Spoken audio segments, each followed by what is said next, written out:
देखिए, मैंने शुरू से आपसे कह रहा था कि उत्तर प्रदेश में बीजेपी की सरकार रूल ऑफ लॉ के तहत सरकार को नहीं चला रही है, बल्कि रूल बाय गन को चला रही है। और ये पिछले 2017 से, जब से बीजेपी की गवर्नमेंट बनी, ये सिलसिला चल रहा है। और हर बार जब कभी भी हम मीडिया से बात करते थे, बल्कि हम अपने भाषण में, अपने स्पीचेस में इस बात को दोहरा रहे थे। मगर अफसोस इस बात का है कि आप लोग सिर्फ ये समझ रहे थे कि हम रेटरिक के तौर पर उसका इस्तेमाल कर रहे हैं। हम आप लोगों को और देश के सामने आंकड़े रखे कि कैसे लोगों को गोली से निशाना बनाया जा रहा है, और जिससे भारत का संविधान में लोगों का यकीन कम होगा, जिससे हमारे कोर्ट्स में, जजेस में, पब्लिक प्रोसिक्यूटर को उनका काम करने की इजाज़त नहीं दी जा रही थी। तो ये हुआ, और हम इसका, मेरे पास अल्फाज नहीं है इसका कंडेम करने के लिए, इसकी मजम्मत करने के लिए। मगर एक बात यकीनी है कि ना सिर्फ भारत के मुसलमान, बल्कि पूरे भारत के वो सिटीजन्स जो रूल ऑफ लॉ पर यकीन करते हैं, जो कोर्ट्स पर यकीन करते हैं, जो संविधान पर यकीन करते हैं, वो आज अपने आप को कल की इस दरिंदगी और बेदर्दी के साथ, जिन लोगों को मारा गया, जो जुडिशियल कस्टडी में थे, उन पर कन्विक्शन हो गया था, उनको अदालत से, वो जेल से लाया जा रहा था किसी और एक और केस में इंट्रोगेशन करने के बाद। तो उसको आप जुडिशियल कस्टडी भी बोलेंगे, पुलिस कस्टडी बोल सकते हैं। मगर ना सिर्फ मुसलमान, बल्कि हर वो भारत का नागरिक जो अपने आप को, अपने मुल्क पर फख्र करता है इसलिए कि यहाँ पर संविधान है, कोर्ट्स है, उसको इस बात का फख्र है कि पाकिस्तान से एक आतंकवादी आकर भारत के नागरिक को जान लिया था, तो हमने उस पर कोर्ट में केस चलाकर उसको सजा दी। आज वो सब लोग कमजोर और अपने आप को गैर महफूज समझ रहे हैं।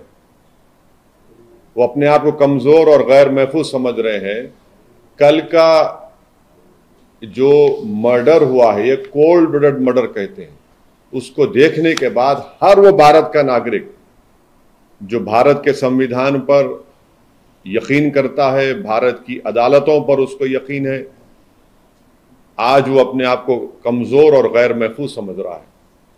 और ये इसलिए हुआ क्योंकि जो लोग सत्ता की कुर्सियों में बैठे हुए हैं, उनमें राय बराबर भी, जो अंग्रेजी का वर्ड है, ना कंपैशन है, ना उनमें ह्यूमैनिटी है, ना उनमें रहम है, ना उनमें इंसानियत है। ये जो कल का वाकया हुआ, आप बताइए मेरे को, ये तो कोई ऐसा नहीं है कि कोई जाकर फौरन किसी को गोली मार दिया। आप उनका वेपन चलाने का तरीका देखो। आप जिस तरीके से वो लोग आए, और उनका हाथ स्टिल है एकदम। मुझे भी वेपन चलाना आता है, मैं भी एक एक्सपर्ट के साथ ट्रेनिंग लिया हूं अपनी सेल्फ डिफेंस के लिए। और जिस तरीके से मार रहे वो लोग, उनका हाथ देखिए हिल नहीं रहा है, उनकी आंख उस पर है, उन लोगों पर है। उनको मालूम था कि पहले कहां पर, किस जगह पर मारना। तो ये एक कोल्ड ब्लडेड मर्डर है, और ये लोग प्रोफेशनल हैं। और कितना इसमें उत्तर प्रदेश की बीजेपी की सरकार का इसमें रोल है, कितना इसमें ये कौन लोग हैं जो जाकर पुलिस की मौजूदगी में और मीडिया की मौजूदगी में, बल्कि लाइव टेलीकास्ट भी हो रहा था, वो इस तरह का कोल्ड ब्लडेड मर्डर करते हैं। तो ये इसके लिए जरूरी है कि सुप्रीम कोर्ट मॉनिटर्ड इसमें इन्वेस्टिगेशन होनी चाहिए, कमेटी बननी चाहिए।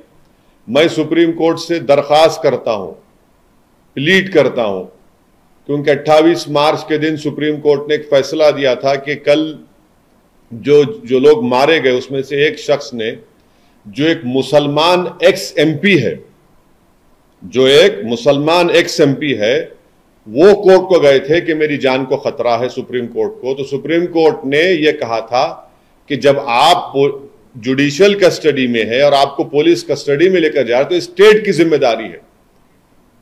अब सुप्रीम कोर्ट इस मसले को सो मोटो ले और सुप्रीम कोर्ट एक कमेटी बनाए, सुप्रीम कोर्ट एक इन्वेस्टिगेशन टीम बनाए, टाइम बाउंड तरीके से उनको टाइम दिया जाए और उस इन्वेस्टिगेशन टीम में उत्तर प्रदेश का कोई भी ऑफिसर ना हो।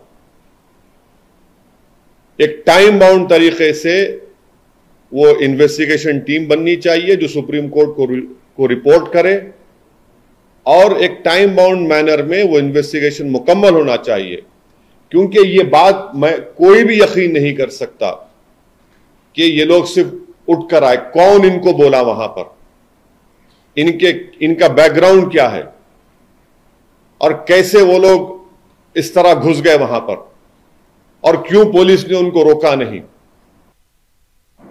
तो ये जरूरी है, हम तो सुप्रीम कोर्ट से उम्मीद करते हैं कि सुप्रीम कोर्ट इस मसले को सो मोटो लेगा, एक इन्वेस्टिगेशन टीम सुप्रीम कोर्ट बनाएगा जो सुप्रीम कोर्ट को रिपोर्ट करेंगे और उसमें बेहतर होगा कि कोई भी उत्तर प्रदेश का ऑफिसर ना हो, क्योंकि उनकी मौजूदगी में, उनकी कस्टडी में इन दो लोगों की हत्या की गई है। और एक बात आप समझिए कि मैं शुरू से कह रहा हूं कि जो रेडिकलाइजेशन हो रहा है मेजॉरिटी कम्युनिटी में, इस पर कोई यकीन नहीं कर रहा है। बराबर रेडिकलाइजेशन हो रहा है। अगर बीजेपी चुनाव पे चुनाव जीतते जा रही है और इस मसले को बीजेपी नहीं देख रही है तो बीजेपी देश की खिदमत नहीं कर रही है। ये कौन है? अगर ये जो कल जो लोग हत्या किए, अगर इनका ताल्लुक उत्तर प्रदेश सरकार से नहीं है, मैं सवाल उठा रहा हूं, मुझे नहीं मालूम है नहीं है, अगर नहीं है तो फिर ये रेडिकलाइज कैसे हुए और इतना वेपन उनके पास कहां से आया? ये कोई कट्टे नहीं थे, एक साथ मारे जा रहे हैं और कहीं पर भी वेपन ब्लॉक नहीं होता उनका हाथ देखिए आप। ये रेडिकलाइज एलिमेंट्स है। अगर ये उत्तर प्रदेश की सरकार से नहीं है तो ये रेडिकलाइज, हाईली रेडिकलाइज है और बीजेपी इसको ब्रशसाइड करती है। नहीं कुछ हो नहीं रहा है। अरे भाई कैसा नहीं हो रहा है? देखो ना ये लोग कौन है। गोली मारकर कौन सा रिलीजियस नारा क्यों लगाते आप? इनको आप आतंकवादी नहीं कहेंगे तो क्या कहेंगे? देशभक्त कहेंगे इनको आप? क्या इनको आप फूल का हार पहनाएंगे ले जाकर ये लोग? और जो लोग टीवी के स्टूडियोज में बैठकर जश्न मना रहे थे एनकाउंटर का, शर्म से डूब मरो तुम लोग वल्चर्स हो। अब खाओ उन लाशों को जो पड़ी हुई वहां पर। आप जश्न मना रहे थे ना एनकाउंटर का, अब देखिए क्या हो रहा है। ये क्यों आप भूल रहे हैं कि आज बीजेपी सत्ता में, कल कोई और होगा तो यही नंगा नाच चलेगा, यही इंसानियत के ऊपर ये बर्बादी होगी। जब क्या करेंगे आप लोग? जश्न मना रहे थे, मनाइए जश्न आज आप। हम यही कह रहे थे कि जश्न मनाओ जब जमहूरियत कामयाब होगी, जश्न मनाओ जब कोर्ट सजा देगा, जश्न मनाओ जब संविधान और मजबूत होगा, लोकतंत्र मजबूत होगा। मगर आप लोग जश्न मना रहे हैं कि हो गया एनकाउंटर। अब देखिए, पहले जब तक लाइव विजुअल्स नहीं आए थे, कई टीवी चैनल चला दिया, एनकाउंटर हो गया उन लोगों का। उसके बाद जैसे ही मीडिया के सामने पिक्चर्स आए कि मीडिया की मौजूदगी में एनकाउंटर हुआ, वो लोग, वो पूरे जो चील कौवे हैं, खामोश बैठ गए। उनको समझ में नहीं आया कि अब कैसा उसका दिफा करें, कैसा उसको जस्टिफाई करें। इसीलिए हम कह रहे हैं कि आप समझिए इस बात को, एनकाउंटर सॉल्यूशन नहीं है, बल्कि मैं आपके जरिए से देश को याद दिलाना चाहता हूं कि यही इस तरह के सिलसिला शुरू हुआ था जब विश्वनाथ प्रताप सिंह के भाई की हत्या हुई थी 89 में। 1989 से सिलसिला चल रहा है जब ये टास्क फोर्स बनाई गई थी। हर किसी को आप मार देंगे गोली, तो फिर कोर्ट किस लिए भाई, अदालत किस लिए? अरे जो लोग जश्न मना रहे हैं, जो लोग एनकाउंटर पर भरोसा करते हैं, अरे भाई तुम सोचते क्यों नहीं हो कि गांधी के कातिल को कोर्ट मिला, इंदिरा गांधी के कातिल को कोर्ट मिला, राजीव गांधी के कातिलों को कोर्ट मिला, बेन सिंह के कातिलों को कोर्ट मिला, और आप एनकाउंटर कर रहे हैं। ये जो कल हत्या हुई है, इसकी पूरी जिम्मेदारी उत्तर प्रदेश के मुख्यमंत्री पर आयद होती है।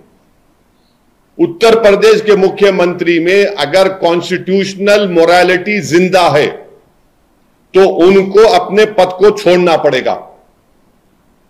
और देश के प्रधानमंत्री से हम यह कहना चाह रहे हैं कि ये सबका साथ, सबका विकास, सबका विश्वास की जो आप बातें करते हैं, मुझे तो याद आ रहा है एक अंग्रेजी का एक है कि प्रधानमंत्री पॉन्टियस पायलट की तरह एक्ट कर रहे हैं। He is acting like a Pontius Pilate. मेरी गाड़ी पर हमला हुआ, मैं जो कल देखा हूं नजारे को, पूरा मुझसे ऐसे हुआ था, पूरा उसी तरह के नारे लगा रहे थे वो लोग, उसी तरह से गोली चला रहे थे। यह अलग बात है कि मेरा टाइम नहीं था उस दिन, मगर हम समझ नहीं रहे हैं। हम खुशी मना रहे हैं कि मरने वाला मुसलमान है तो कोई बात नहीं, मरने वाला कोई और है, पॉलिटिकल अपोनेंट है, कोई बात नहीं। अरे भाई आप मारकर संविधान को, रूल ऑफ लॉ को कमजोर कर रहे हैं। आप हमेशा सत्ता में नहीं रहने वाले हैं, तारीख गवाह है। जब आप सत्ता में नहीं रहेंगे कोई और रहेगा और उसी तरह की शैतानियत कोई करेगा, तो तब आप क्या करेंगे? रोएंगे, पुकारेंगे। तो हम यह डिमांड करते हैं कि यह पूरी जिम्मेदारी उत्तर प्रदेश के मुख्यमंत्री पर आती है, क्योंकि उन्होंने उत्तर प्रदेश की विधानसभा में खड़े होकर कहा था कि मिट्टी में मिला देंगे। देखो आपने ये कहा ना, ये कोई जबान है एक देश के सबसे बड़े प्रदेश के मुख्यमंत्री की, जो बीजेपी के लोग उनको नरेंद्र मोदी के बाद या उनसे पहले प्रधानमंत्री बनाना चाहते हैं। शायद 2024 में बना देंगे या 29 में, नहीं मालूम, या प्रोजेक्ट कर देंगे। ये जबान है, एक मुख्यमंत्री की जबान होती है क्या? बताइए आप। हम डिमांड ये करते हैं कि उत्तर प्रदेश के मुख्यमंत्री इस्तीफा दें। दूसरा में डिमांड करते हैं कि सुप्रीम कोर्ट एक इन्वेस्टिगेशन टीम को बनाए, सुमोटो सुप्रीम कोर्ट लिए हम प्लीड करते सुप्रीम कोर्ट से। ये उसी वक्त रुकेगा जब नहीं रुकेगा, वरना ये चलता रहेगा। 4 दिन 5 दिन के बाद फिर शुरू हो जाएगा। और वो इन्वेस्टिगेशन टीम में सुप्रीम कोर्ट उन लोगों को रखे जिनका ताल्लुक उत्तर प्रदेश से ना हो, क्योंकि ऊपर से लेकर नीचे तक इसमें लोग होंगे। कहां से इनको हथियार आया, किसने कहा उनको वहां पर जाओ, किसने उनको इस तरह की बातें कही, ये सब चीजें निकलनी चाहिए, टाइम बाउंड। और दूसरी चीज, संविधान में आर्टिकल 311 है, और आर्टिकल 311 के तहत उन तमाम पुलिस ऑफिसर्स को निकालना चाहिए नौकरी से। सस्पेंशन नहीं, बल्कि अंडर संविधान के आर्टिकल 311 के तहत उनको सर्विस से निकालना चाहिए। जब इन्वेस्टिगेशन टीम की रिपोर्ट आ जाएगी टाइम बाउंड मैनर में, सुप्रीम कोर्ट के पास ये एक्स मुस्लिम एक्स एमपी गए थे। सुप्रीम कोर्ट ने कहा कि स्टेट की जिम्मेदारी है, स्टेट ने देखिए क्या क्या हो गया स्टेट के मौजूदगी में। तो ये हमारा डिमांड है, और हम उत्तर प्रदेश के बीजेपी की गवर्नमेंट से अपील करते हैं कि जो मुस्लिम एक्स एमपी का हत्या की गई है, उनके 2 बेटे जुवेनाइल होम में, उनको छोड़े आप। आपके पास राइट है उनको छोड़ने का, ताकि वो अपने वालिद के, मरहूम वालिद के तदफीन में शामिल हो सके। इतना तो आप कर सकते हैं ना। दूसरा 2 तो खैर उसको बेल लेना पड़ेगा कोर्ट की जाना, भी तो जुवेनाइल होम में है 2 बच्चे, छोड़िए उन लोगों को आप। ये ठीक नहीं हो रहा है। हम बोल रहे हैं बार बार कि ये उत्तर प्रदेश के लिए ठीक नहीं है, देश के लिए ठीक नहीं। आज हर वो भारत का नागरिक, मुसलमान के साथ जो भी भारत पर फख्र करता है, वो अपने आप को कमजोर और गैर महफूज समझ रहा है।